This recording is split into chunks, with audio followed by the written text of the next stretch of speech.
Halo Baraya Cece, kali ini Cece bakalan bahas alur drama Main yang baru rilis minggu kemarin. Nah, drama ini menceritakan seorang artis yang rela melepaskan karirnya untuk menikah dengan seorang laki-laki dari keluarga konglomerat. Dan kayaknya dalam drama ini bakalan ada seorang pelakor Baraya. Nah, daripada kalian penasaran, yuk langsung aja cus ke ceritanya. Di awal drama terlihat seorang suster bernama Emma sedang berada di gereja. Tiba-tiba dia pergi ke kantor polisi lalu mengatakan kalau dia melihat seseorang bersimbah darah dan itu merupakan kasus pembunuhan. Kita pun dibawa flashback ke 60 hari atau sekitar 2 bulan sebelum kejadian. Diperlihatkan sebuah bangunan mewah yang bernama Hyewon, Cadenza, dan satu lagi bernama Rubato. Terlihat suster Emma sedang berjalan bersama Hisu. Nah, ini dia artis yang menikah dengan keluarga konglomerat itu. Dia menikah dengan anak bungsu dari keluarga tersebut. Mereka pun di sini membicarakan tentang yayasan ibu tunggal yang berkembang sangat pesat. Lalu suster Emma mengajak Hisu untuk mengunjungi sebuah TK. Sesampai di TK, mereka melihat seorang guru TK yang bernama Yuyun sedang diseret oleh rentenir. Katanya ayahnya si guru tersebut terlilit hutang. Melihat hal tersebut, Hisu pun langsung menelpon polisi untuk datang ke situ. Karena merasa kasihan, Hisu pun berniat untuk mempekerjakan guru tersebut di rumahnya. Dan malam harinya, Hisu pun meminta izin ke kakak iparnya yang bernama Seoyun.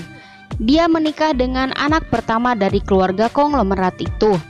Dan si Hisu pun menanyakan tentang guru les untuk anaknya yang bernama Hanju. Pagi harinya, Hisu pun mewawancarai guru TK tersebut. Sedangkan di sisi lain, kakak iparnya juga sama sedang mewawancarai guru les untuk anak si Hisu. Nah, guru les tersebut bernama Kang Jayung. Saat sedang menjelaskan tentang tugas Kang Jayung nantinya, suami Suyun pun datang.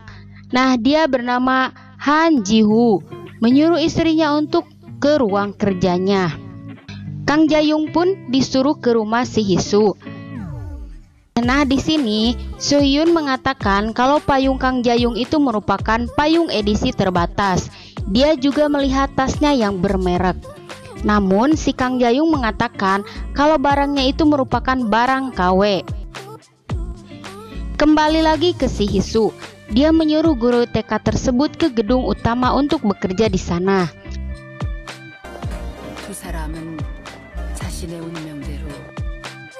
Lalu Kang Jayung pun sampai di rumah si Hisu. Dia pun memperkenalkan diri. Setelah itu datang suami Hisu yang bernama Han Ji-yung. 안녕하세요. 강자경입니다. 네.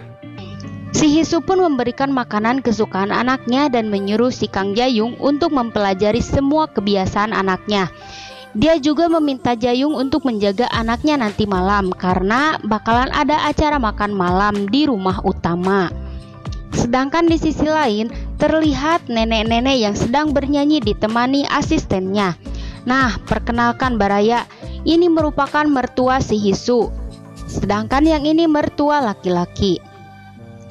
Kembali ke si Hisu, dia mempersiapkan gaun untuk acara itu. Sedangkan kakak iparnya juga sama sedang bersiap-siap. Malamnya, mereka pun berpasang-pasangan menuju tempat makan.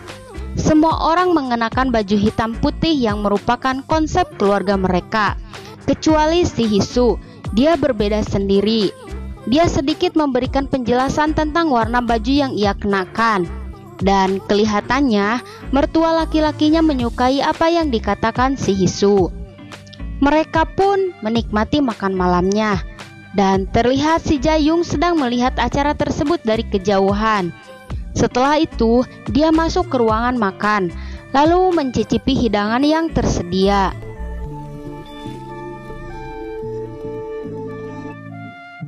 Kembali lagi ke acara makan malam. Mereka membahas anak si Hisu yang ternyata bukan anak kandung dia.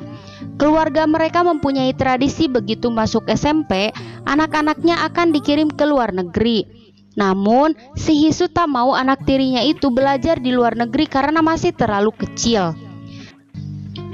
Dan mertua laki-laki pun mengumumkan kalau malam ini dia akan memberikan hadiah ke seseorang yang sangat penting, yaitu kalung berlian biru yang ia dapatkan dari pelelangan di New York. Namun pada saat dia akan menyebutkan siapa orangnya, tiba-tiba asistennya memberitahu dia yang entah apa itu. Dia langsung shock dan tak sadarkan diri. Mereka pun langsung membawanya ke rumah sakit.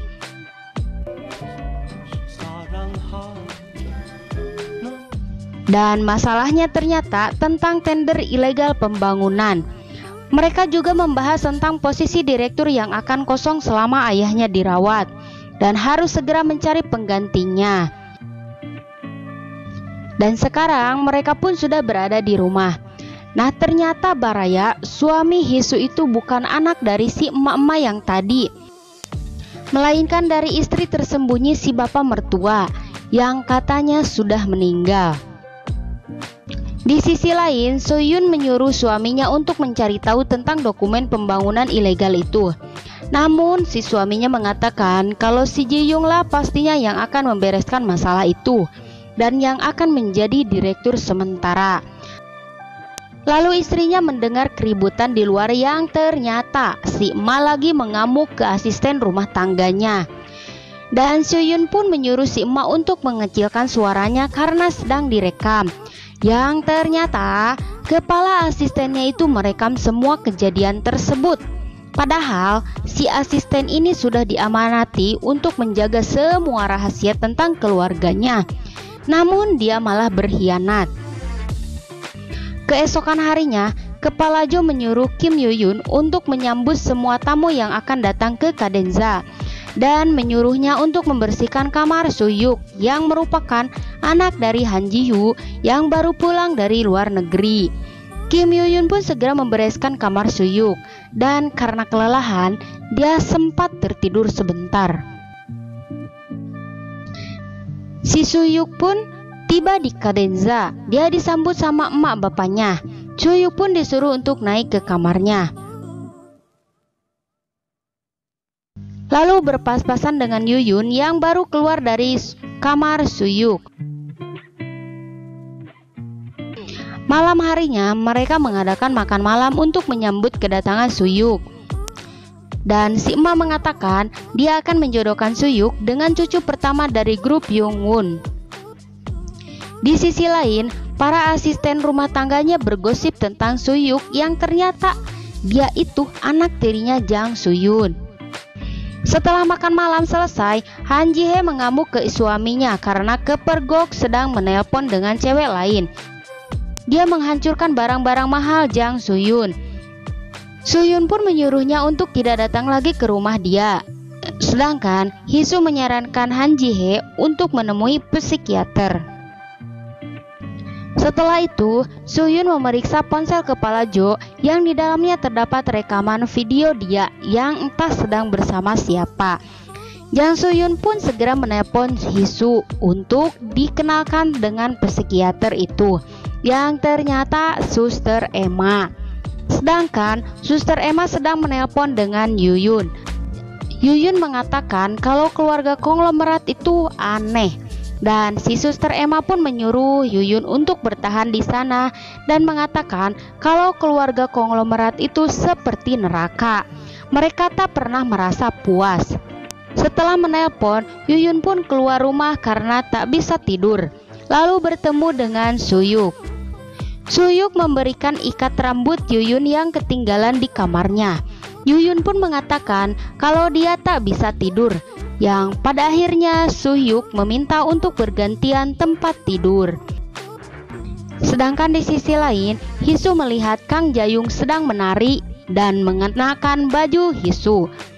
Kang Ja-young pun mengatakan kalau dia melihat gaun itu di tempat cucian. Karena terlihat cantik, dia ingin mencoba gaun tersebut. Dan dengan tak sopannya, dia membuka baju tersebut di depan Hisu. Hisu pun merasa aneh dengan kelakuan Kang Ja-young. sehingga dia menemuinya lagi. Jayung pun mengatakan kalau dia tak akan menyentuh semua milik si Hisu.